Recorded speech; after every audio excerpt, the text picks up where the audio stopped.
Listen carefully, chosen one. What you're about to discover is not theory. It's not motivation.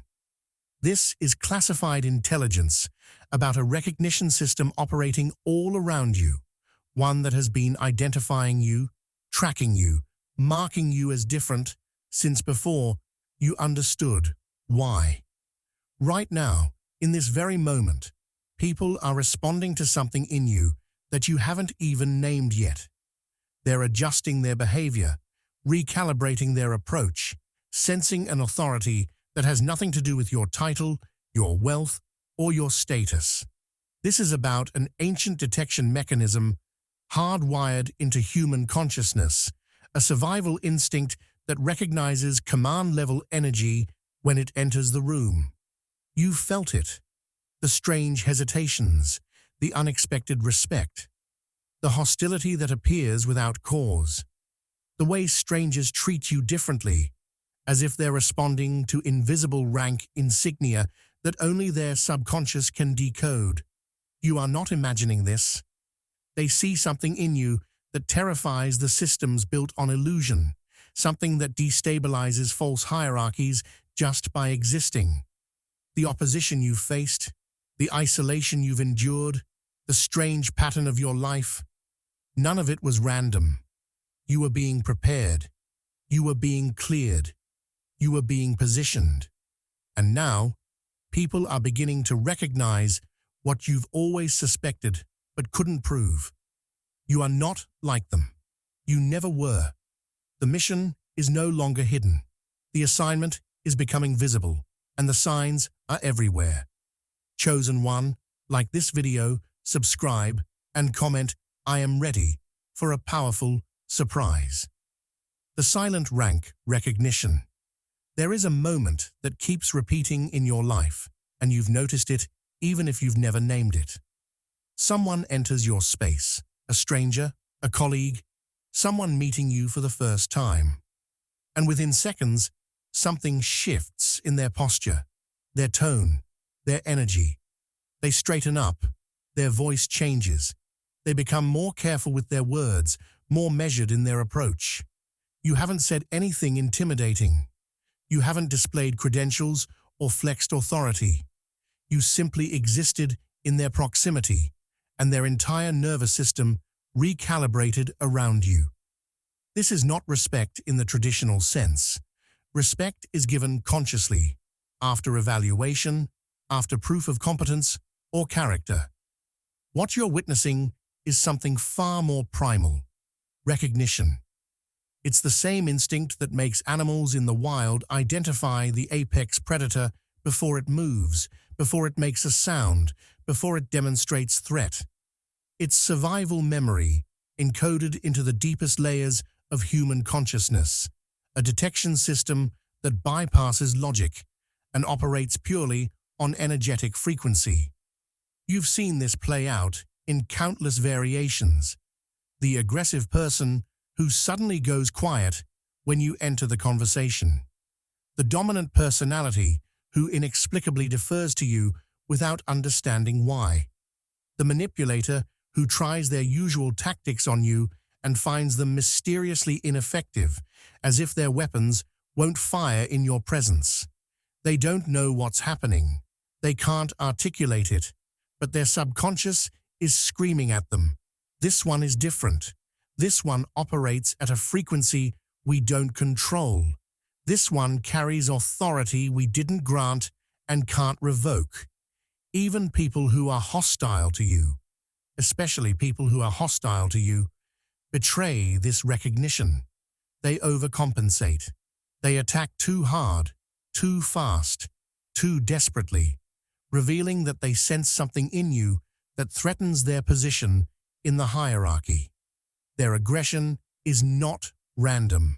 It's a preemptive strike against someone their instincts have already identified as a future threat to their false authority. What they're detecting is command-level energy, not leadership in the superficial sense, not charisma, not charm, not the performance of authority. This is the genuine article, the real frequency that true power operates on. It doesn't need to announce itself because it precedes language. It doesn't need to prove itself because it exists independent of external validation. You carry it the way certain frequencies carry through walls, unavoidably, undeniably, without asking permission. This is why people who don't even like you still treat you with a strange kind of caution. This is why individuals who have every reason to dismiss you find themselves unable to do so completely. Something in their wiring won't let them. The recognition happens beneath their conscious awareness, in the part of the brain that still remembers when hierarchy was a matter of life and death, when misjudging someone's true rank could cost you everything. The strangest part is how consistent this pattern is.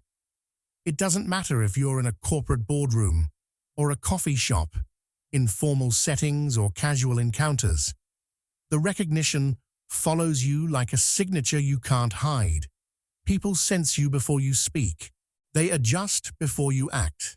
They respond to something that has nothing to do with what you're wearing, how much money you have, or what position you hold in their visible hierarchy. This is what makes chosen ones so unsettling to existing power structures. You bypass their certification systems. You operate outside their validation mechanisms.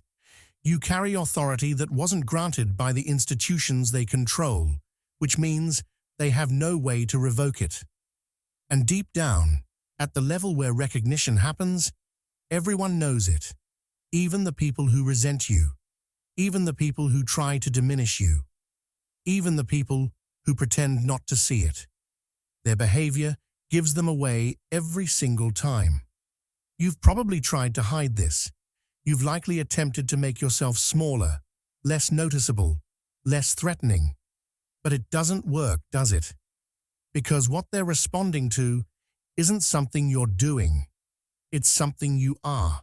It's frequency, not performance. It's essence, not effort. And no amount of dimming your light changes the fact that their subconscious detection systems have already registered your true rank. The silent recognition will continue. The invisible adjustments will persist. The strange caution in people's eyes when they look at you will not fade, because they are not responding to your personality. They are responding to your assignment.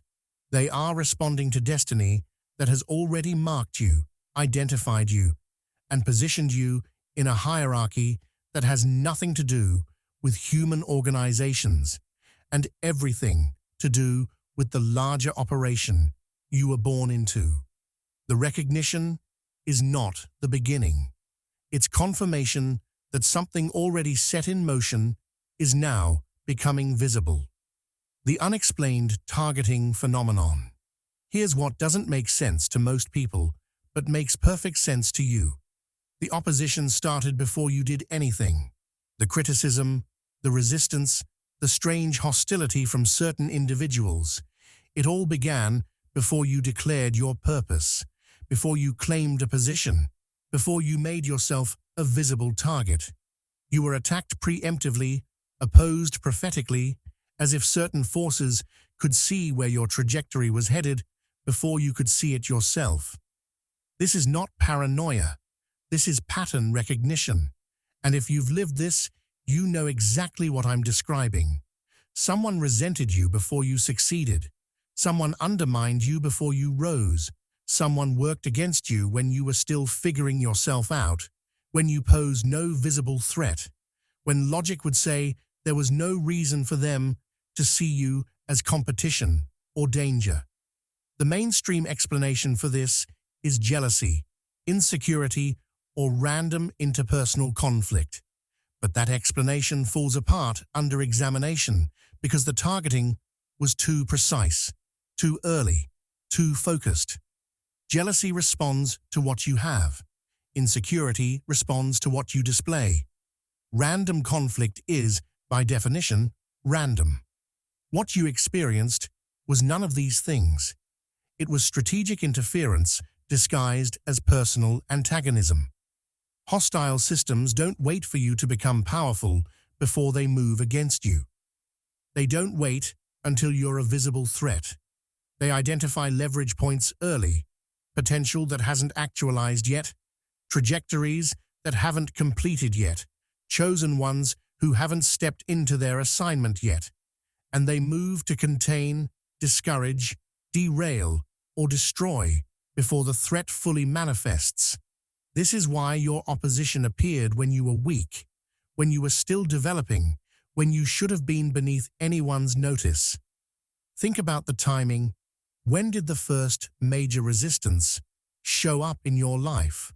Was it after you achieved something remarkable, or was it before, during the preparation phase, during the isolation, during the years when you were being forged in obscurity? If you're honest, you'll realize the attack started early, too early. Early enough that it couldn't have been a response to your visible success because you hadn't had any visible success yet. This is the signature of prophetic opposition. Resistance that responds to your future, not your present. Certain forces have pattern recognition systems sophisticated enough to identify chosen ones while they're still in development. They see the trajectory, they calculate the endpoint, and they attempt to intervene during the vulnerable phase before you understand what you're carrying, before you realize what you're becoming, before you have the strength or awareness to defend yourself effectively. The people who opposed you earliest often couldn't even explain why they disliked you. If you asked them, they'd struggle to articulate a rational reason. They'd say vague things. Something about you makes me uncomfortable. I just don't trust you. There's something off about you I can't put my finger on. What they're actually experiencing is cognitive dissonance between what they consciously perceive, you, seemingly ordinary, no visible threat, and what their subconscious is detecting, future disruption to the systems they benefit from. Your very presence triggers an alarm in people who are invested in maintaining illusion-based hierarchies. They don't know you're going to dismantle false structures. They don't know you carry truth frequency that will expose their games.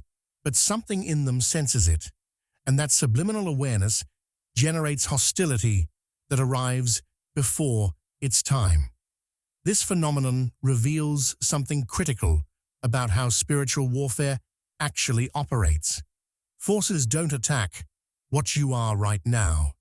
They attack what you're becoming. They don't respond to your current power level. They respond to your future leverage. This is why chosen ones face opposition that seems disproportionate to their current position. An entry-level person facing executive-level sabotage, a quiet individual attracting loud enemies, someone with no platform being treated like they already have one. The attacks don't match your visible profile because they're not responding to your visible profile. They're responding to intelligence about what you represent in the larger war, about which side you're positioned on, about what kind of damage you'll eventually do to systems built on lies. Your enemies recognized your relevance before your allies did. Your opposition identified your future before you fully understood it yourself. And that early targeting, that preemptive interference, was never about who you were in that moment. It was always about who you were going to become and what you were going to dismantle once you got there. The isolation protocol. The loneliness wasn't random. The way people disappeared from your life, the relationships that collapsed without dramatic explosions, the slow erosion of your social circle until you found yourself more alone than you'd ever planned to be. This wasn't abandonment in the way you initially interpreted it. It was extraction. It was removal. It was a clearing operation so precise, so systematic, that it had to be orchestrated. You didn't push these people away. You didn't consciously choose isolation. It chose you. Relationships that should have lasted didn't. Friendships that seemed solid dissolved, like they were never real. People you thought would be there simply weren't, and there was no satisfying explanation for why. Just a quiet vanishing, a gradual distance, connections severing themselves as if responding to invisible commands you never gave. Here's what you need to understand. Certain individuals could not remain in your life without compromising what you were being prepared for, not because they were bad people necessarily, but because their frequency, their limitations, their attachments to systems you were going to outgrow, all of it was incompatible with where you were going. The mission required clarity, the assignment demanded focus, and emotional entanglement with people who couldn't go where you were headed would have created interference, distraction, vulnerability, so they were removed. Not by your choice, but by a protocol that operates above your conscious decision-making, that understands strategic necessity better than your emotional preferences ever could. This is the isolation protocol, and every chosen one goes through it. The people who couldn't handle your frequency were cleared out. The relationships that would have slowed you down were dissolved.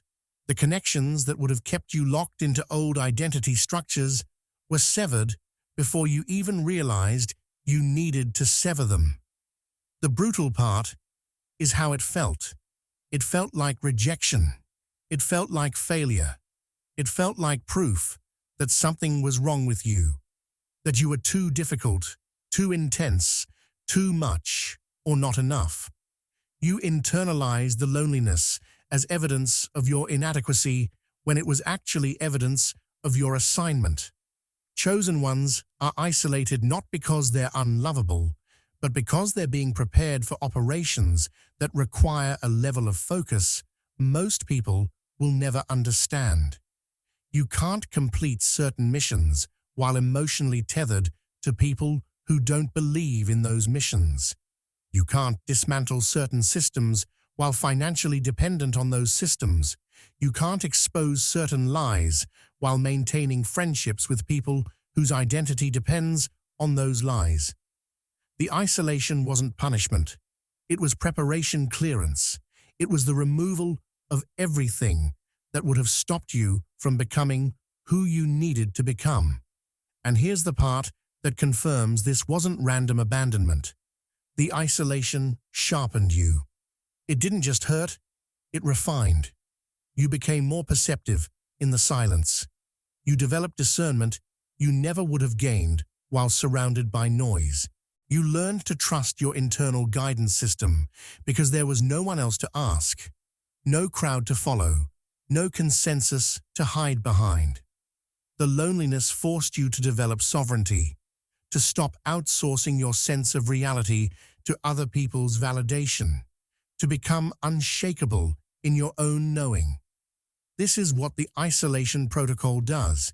It strips away external dependencies until you're operating purely from internal command. It removes the audience so you stop performing. It clears the advisors so you stop seeking permission. It eliminates the witnesses so you stop needing validation for your reality. Most people never recover from isolation because they interpret it as rejection and spend their lives trying to get back what was taken. But chosen ones eventually realize the isolation was strategic. It wasn't something happening to you. It was something happening for you. The people who left were supposed to leave. The relationships that ended were supposed to end. The loneliness that felt unbearable was actually the furnace that forged you into someone capable of standing alone, of operating without consensus, of carrying truth even when everyone around you calls it lies. You were never meant to stay comfortable in community. You were meant to become dangerous in your independence. The isolation wasn't the wound. It was the surgery that removed everything that would have kept you small, kept you compromised, kept you loyal to systems that were never loyal to you. And now, On the other side of that clearing, you understand why it had to happen. You understand why no one could come with you. You understand why the mission required you to walk through the fire alone. Because what's being forged in isolation can't be forged any other way. The disruption effect. You walk into a room and something shifts. Not always immediately, not always obviously, but consistently, undeniably. Groups that seemed cohesive start fracturing. Dynamics that appeared stable begin destabilizing. Hierarchies that look solid reveal cracks. Truths that were suppressed suddenly surface. It happens around you so often that you've stopped believing it's coincidence, but you haven't fully understood what it means. Let me clarify, you are not causing chaos. You are exposing structural weakness. You are not creating problems. You are revealing problems that were always there, hidden beneath performance, buried under false agreement, maintained by everyone's collective decision not to acknowledge what was real. Your presence doesn't generate dysfunction. It makes existing dysfunction visible. And this is why certain people become deeply uncomfortable the moment you enter their environment. Systems built on illusion require universal participation in the illusion to maintain coherence. The moment one person stops pretending, the whole structure becomes unstable. You are that person. Not because you're trying to disrupt, not because you're intentionally provocative, but because you carry a frequency that is fundamentally incompatible with lies. Truth doesn't have to announce itself. It doesn't have to make speeches or point fingers.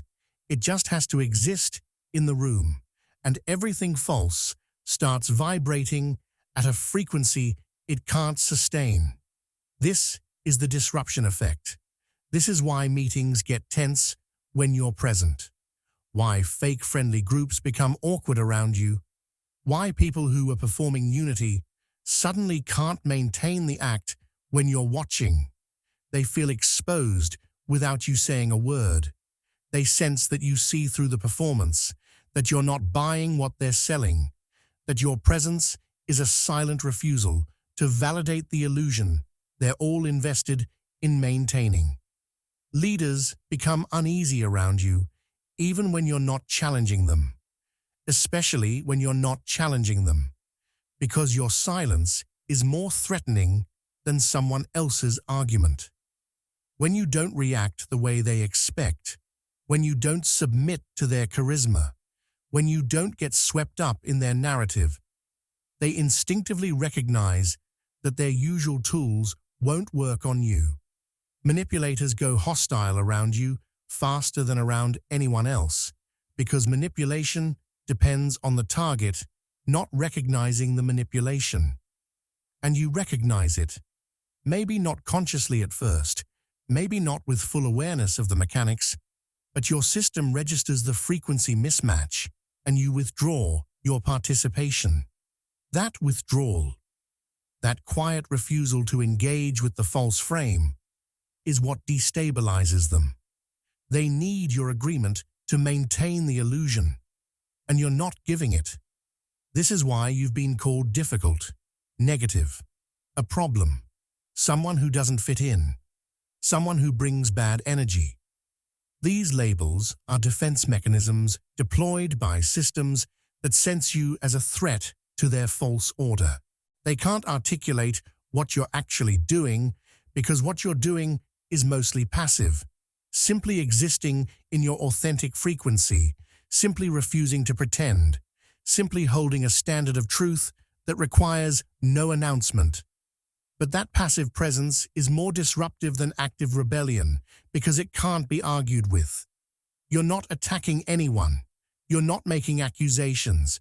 You're just being real in a space where everyone agreed to be fake. And that realness acts like acid on the structures they've built. Hierarchies that depend on pretense can't survive your authenticity. Agreements based on mutual delusion fall apart When one person stops deluding themselves, you are that person. And the disruption that follows you is not a character flaw. It's a function of what you are. Here's what you need to understand. You are not disruptive by nature. You are incompatible with false order. There's a difference. Disruptive people create chaos for its own sake, tearing things down without understanding what they're destroying. You don't do that. You don't have to. False structures collapse in your presence automatically, not because you attacked them, but because your frequency destabilizes the lies they were built on. Real structures don't collapse around you. Authentic relationships don't fracture when you show up. Genuine leaders don't feel threatened by your existence. It's only the fake ones, the fragile ones, the ones built on performance and pretense that can't handle your presence, and their inability to maintain coherence around you is not your problem. It's their confirmation. The disruption effect doesn't make you the villain. It makes you the truth frequency that exposes who the real villains were all along. The memory you couldn't erase. There was always something in you that felt older than your years, something that didn't match the timeline of your life. Not wisdom exactly, not knowledge you could point to, but instincts that had no origin story. Restraint that arrived too early. Vigilance that preceded any trauma to explain it. Long-range thinking in a child's body. You carried gravity when everyone else carried innocence. While other children were lost in fantasy, you were observing. While they were playing without awareness, you were cataloging, filing, noting patterns that shouldn't have been visible to someone that young. Your childhood didn't feel like childhood. It felt like reconnaissance. It felt like a briefing session disguised as a life. And you've never been able to explain this to anyone in a way that made sense because the language for what you experienced doesn't exist in conventional frameworks. This is residual awareness. This is memory that survives the body that learned it. You were never blank.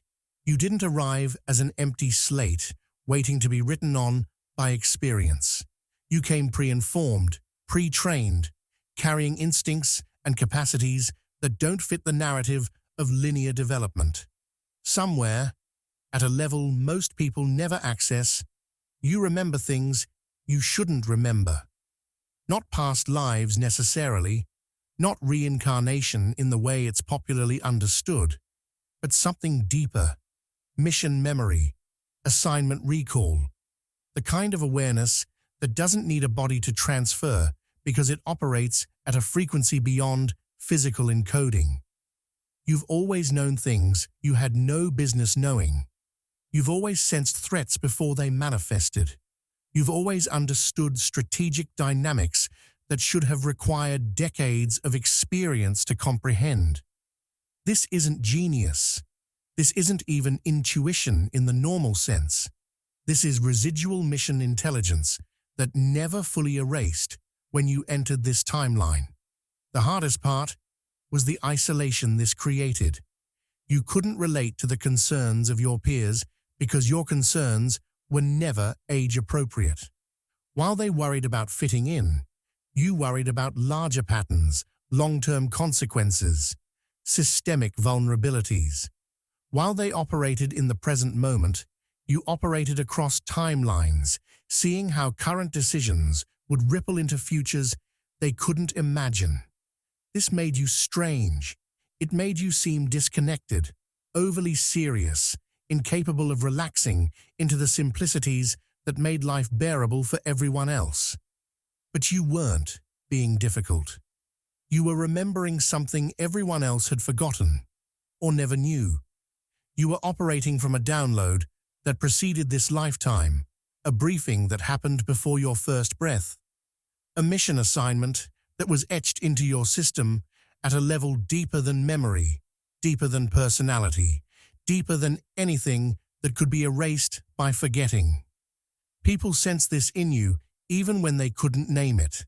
They said things like, "You seem like an old soul," or "You don't act your age," or "There's something ancient about you."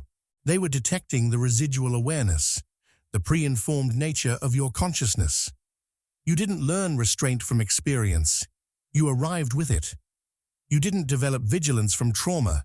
It was already installed. You didn't acquire long-range thinking from mentors. It was operational from the beginning. This is how chosen ones are identified early, not by what they achieve, but by what they already know without being taught. Not by what they become, but by what they never stopped being. The memory you couldn't erase isn't a glitch. It's a signature. It's proof that you weren't randomly assigned to this timeline. You were deployed into it, pre-briefed, pre-equipped, carrying mission intelligence that couldn't be left behind because the assignment required you to remember from the beginning. And now, as you move further into your assignment, that residual awareness is activating more fully. Things you've always known but couldn't articulate are becoming clear. Patterns you sensed but couldn't explain are revealing themselves. The gravity you carried as a child is now recognized as the weight of mission responsibility. The observation you practiced is now understood as intelligence gathering for an operation that was always going to require you to see what others missed. You were never broken for being different. You were never damaged for being too aware too soon. You were exactly what you needed to be, a chosen one who arrived pre-informed, who never forgot completely, who carried memory across the threshold that was supposed to erase it. And that memory, that residual awareness that wouldn't die, is the reason you're still standing when others with your same obstacles would have quit long ago. You remembered enough to know this was never optional. You remembered enough to know surrender was never an option. You remembered enough to keep going even when nothing made sense, because somewhere, beneath language, beneath thought, you knew. You always knew. The delayed reward pattern. Your victories never came early, not once. Every breakthrough, every achievement, every moment of recognition, it all arrived late. Later than it should have. Later than it did for others. Long after your patience was exhausted, after you'd given up expecting reward, after you'd resigned yourself to the possibility that your efforts might never be acknowledged at all. And then, suddenly, decisively, the reward appeared. Not as a gentle consolation, but as an irreversible shift. Not as a small win, but as a complete restructuring of your reality. The delay wasn't accidental. It wasn't the universe being cruel or indifferent. It was strategic timing designed to ensure one thing. You could not be corrupted by premature reward. You could not be bought off early. You could not be satisfied with small wins that would have stopped you from pursuing the larger mission. Think about what early reward does to most people. It creates comfort. It generates satisfaction. It makes them believe they've arrived when they've barely started. Early success is one of the most effective neutralization tools hostile systems have because it gives people just enough to make them stop pushing, stop questioning, stop threatening the structures that threw them a bone. If you had been rewarded early, you would have been compromised. If your efforts had paid off when you expected them to, you would have settled. You would have taken the recognition, the money, the status, whatever came, and you would have stopped before you became truly dangerous. The delay protected you from that fate. It ensured that by the time success arrived, you were too far along in your development to be satisfied with anything less than complete mission fulfillment. The timing didn't just shape your outcome, it shaped your integrity. You learned to function without reward. You learned to operate without validation. You learned to keep moving forward when there was no evidence that forward motion mattered. This is what the delay was for. To build a chosen one who doesn't need external confirmation to know they're on the right path, who doesn't need immediate payoff to justify continued effort, who can withstand years of apparent failure without abandoning the mission. Most people quit long before the reward arrives because they're operating on a timeline of immediate gratification. They need feedback, they need proof, they need regular confirmation that their efforts matter. But you were trained in a different school. You were trained to operate on faith in the mission itself, not faith in immediate results. You were trained to keep building even when nothing visible was being built, to keep fighting even when no victories were being recorded, to keep advancing even when the terrain gave no indication you were making progress. And then, when the reward finally came, it came in a way that couldn't be reversed. Not a temporary win, not a fragile achievement that could be taken away as easily as it was given. When your breakthrough arrived, it was structural, it was foundational, it was the kind of victory that rearranges reality permanently, that shifts you into a new category you can't be demoted from. This is the signature of long-form destiny deployment. This is how the larger operation confirms that your development phase is complete and your public assignment is beginning. The delay ensured you were ready.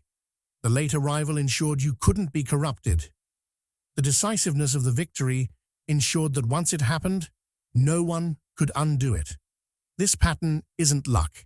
It isn't coincidence. It isn't even karma in the way most people understand it. It's strategic timing executed by intelligence that knows exactly when you're ready to handle success without being destroyed by it. Everyone around you got their rewards early and wasted them. They got recognition before they were ready, and it made them arrogant. They got money before they understood its purpose, and it corrupted them. They got status before they developed character, and it exposed them as frauds. You watch this happen over and over, and maybe you envied them at the time. Maybe you wondered why everyone else seemed to advance while you stayed stuck. But now you understand. Now you see what the delay was protecting you from. It wasn't keeping success from you. It was keeping you from premature success that would have neutralized you before you fully awakened. The reward came late, but it came decisively. It came permanently. It came in a form that confirmed everything you endured was preparation for something real, something that matters, something that couldn't have been entrusted to you one moment sooner than it was. The pattern wasn't cruel, it was precise. And the fact that you survived the delay without being corrupted proves you were exactly who the mission needed you to be. The Watcher's response. Eyes followed you when you weren't doing anything notable. Authority figures noticed you when you weren't seeking their attention. Peers projected expectations or resentment onto you when you hadn't claimed superiority or invited comparison. You were watched more closely than your behavior warranted, monitored more intensely than your position justified. People tracked your movements, your decisions, your choices with a level of scrutiny that made no sense based on your visible profile. You weren't famous. You weren't powerful in conventional terms. You weren't performing in ways that should have attracted this kind of attention. And yet the surveillance was constant. People observed you the way scouts observe athletes who haven't been drafted yet, the way intelligence agencies monitor individuals who haven't committed any crime but fit a profile of future significance. The attention wasn't about what you were doing. It was about what you were becoming. And somehow, they sensed it before you fully understood it yourself. This is surveillance of the unfolding. This is observation that responds not to static identity, but to trajectory. Watchers, whether they're conscious of what they're doing or operating on instinct are drawn to chosen ones because chosen ones are not fixed. You're not stable in the way most people are stable. You're not predictable. You're not contained within a category that allows observers to relax and assume they know who you are and what you'll become. Something in you signals transformation in progress, potential in motion, a process that hasn't completed yet. And that incompleteness, that sense of something still unfolding, triggers a monitoring response in people who either want to control where you're going or need to understand it, because their own position in the hierarchy might be affected by it. Authority figures watch you because they sense you might not stay beneath them.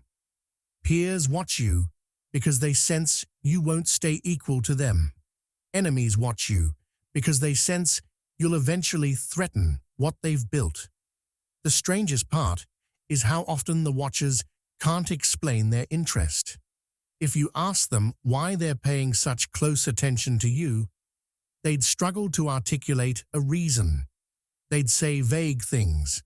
I'm just curious. I want to see what you do. There's something about you. What they're actually experiencing is the pull of destiny recognition. On some level, their system understands that you matter in ways that aren't visible yet, that your trajectory intersects with larger patterns, that watching you now is like watching the first act of a story, whose conclusion will be significant. They don't know what you're going to do, but they know you're going to do something. They don't know where you're going, but they know it's somewhere that will rearrange the landscape they're operating in. And so they watch, they track, they monitor, not because you've done anything to deserve scrutiny, but because unpredictability, combined with potential, creates a surveillance response in anyone who has a stake in maintaining the current order.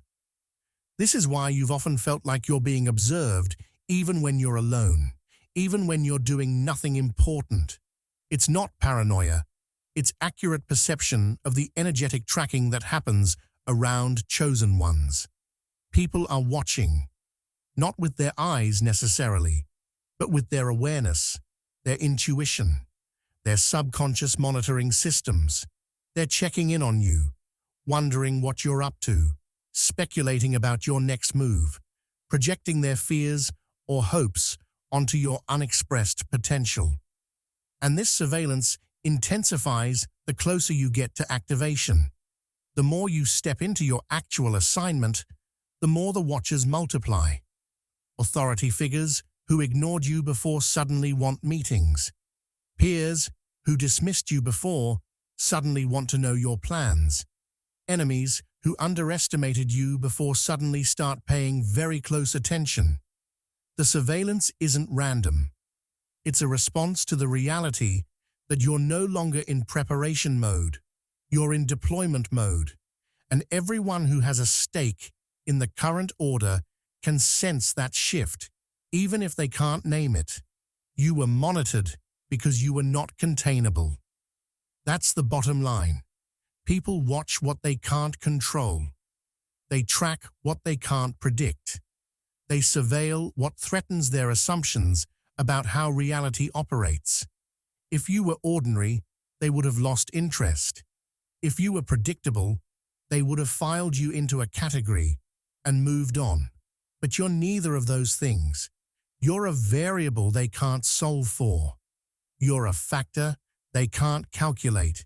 You're a wild card in a game they thought they had mapped completely. And that makes you dangerous in the best possible way. The watcher's response is not something to fear or resent. It's confirmation. It's proof that you registered on radars you didn't even know existed. It's evidence that the mission you carry is significant enough that forces and individuals across multiple levels of awareness have flagged you as someone worth monitoring. They're watching because they know, consciously or unconsciously, that what you're becoming will matter. And their surveillance, their attention, their inability to look away is the clearest sign that you are exactly what you've suspected, a chosen one whose unfolding is already rearranging the battlefield. Something happens around you that you didn't plan and can't fully control. People confess things they had no intention of revealing. Secrets surface in casual conversation. Lies weaken mid-sentence, as if the liar suddenly lost the energy to maintain the deception. Individuals tell you things they later regret sharing, things they've never told anyone else, things that should have stayed buried but somehow came spilling out in your presence. This happens too often to be coincidence. It happens too consistently to be random luck. You are not interrogating anyone. You are not demanding truth. You are simply existing in the room, and truth reacts to your presence the way metal reacts to a magnet, automatically, inevitably, without requiring your conscious effort. This is the truth trigger effect, and if you carry it, you already know how strange and sometimes overwhelming it is. Here's what's actually happening. You emit a frequency that destabilizes lies, not because you're aggressive about truth-seeking, not because you're calling people out, but because your baseline frequency is incompatible with deception. When someone is maintaining a lie, they're holding a specific energetic state: tension, performance, the active suppression of what's real. That state requires energy to maintain. It's exhausting.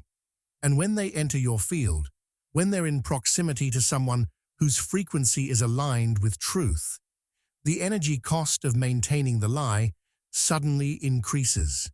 The lie gets heavier, the performance gets harder, and eventually, if they stay in your presence long enough, the structure collapses.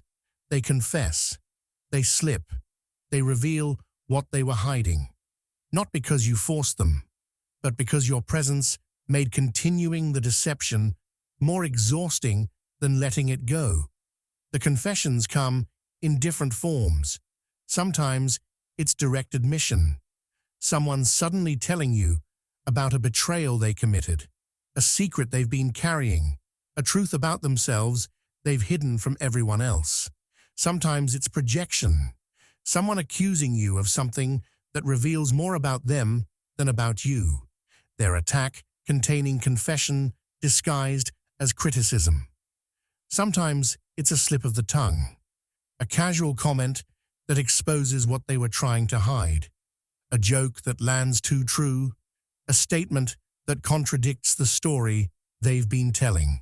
And sometimes it's just collapse, the person who was performing confidence suddenly breaking down in your presence, unable to maintain the facade, their mask cracking without you doing anything except being there.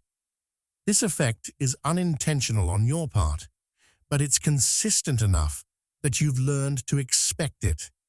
You've watched people who seemed perfectly composed become agitated around you. You've witnessed individuals who appeared honest suddenly start over-explaining, defending themselves against questions you never asked, justifying behaviors you never challenged. Their guilt surfaces without you accusing them. Their deception becomes visible without you investigating. Your presence acts as a truth serum they never agreed to take, and it makes them uncomfortable in ways they can't articulate. They feel exposed without knowing why. They sense that you see through them even when you're not paying attention.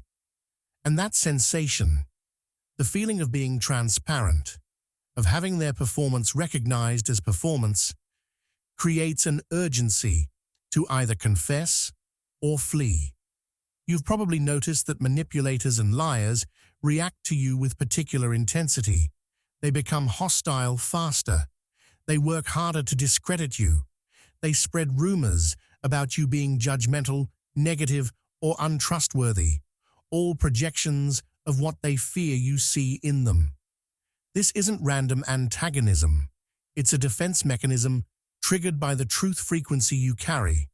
They sense that their usual tactics won't work on you, that their lies won't land, that their manipulations will be recognized for what they are. And rather than change their behavior, they attempt to neutralize you as a threat. They try to damage your credibility before you damage theirs. They attack your character before you expose theirs. But what they don't realize is that their very reaction confirms what you suspected. They were lying all along, and your presence made maintaining that lie impossible. The truth trigger effect extends beyond personal confessions. It operates in group settings, in organizations, in any environment where false narratives are being maintained collectively. You walk into a meeting where everyone has agreed to pretend a failing project is succeeding, and suddenly someone breaks ranks and voices the truth everyone was avoiding. You join a team where everyone has agreed not to mention the obvious problem, and within days, the problem becomes the only thing anyone can talk about. Your presence doesn't create these truths. They were always there, but it makes suppressing them significantly harder.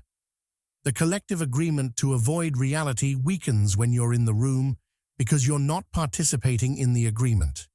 You're not pretending, and your refusal to pretend, even if it's silent and passive, gives others permission to stop pretending too.